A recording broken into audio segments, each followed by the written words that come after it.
एक बार की बात है। एक गांव में एक गरीब किसान रहता था। उसका नाम रामू था। रामू की पत्नी का नाम रमीला था। उसका एक बेटा भी था जिसका नाम लालमणि था और रामू की माँ का नाम सुमित्रा था।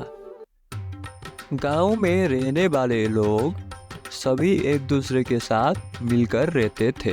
रामू दिन भर खेतों में काम करता था, जहां उसकी पत्नी रमीला घर के छोटे मोटे काम करती थी। लालमणि गांव के विद्यालय में पढ़ने के लिए जाता था।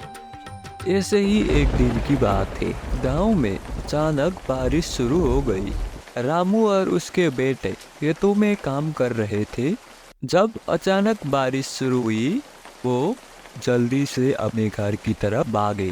पर रामू की माँ सुमित्रा अभी तक खेतों में थी। बारिश में भीग गई और विराम हो गई।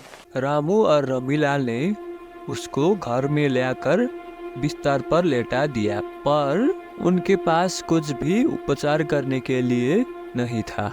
उसी वक्त लालमणि भी घर पर आ गया और रामू से पूछा, पिताजी, दादी को क्या हुआ?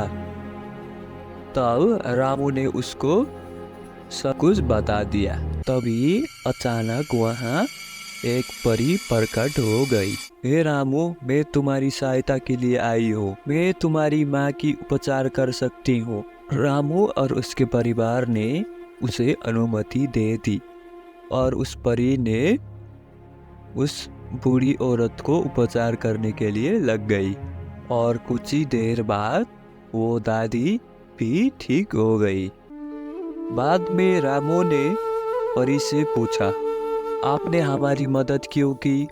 तब परी ने हंसते हुए जवाब दिया, मैं हमेशा अच्छे कार्य करने वाले और सहायता करने वाले की मदद करती हूँ और तुम्हारे जैसे लोग ही मेरे मदद के पात्र होते हैं।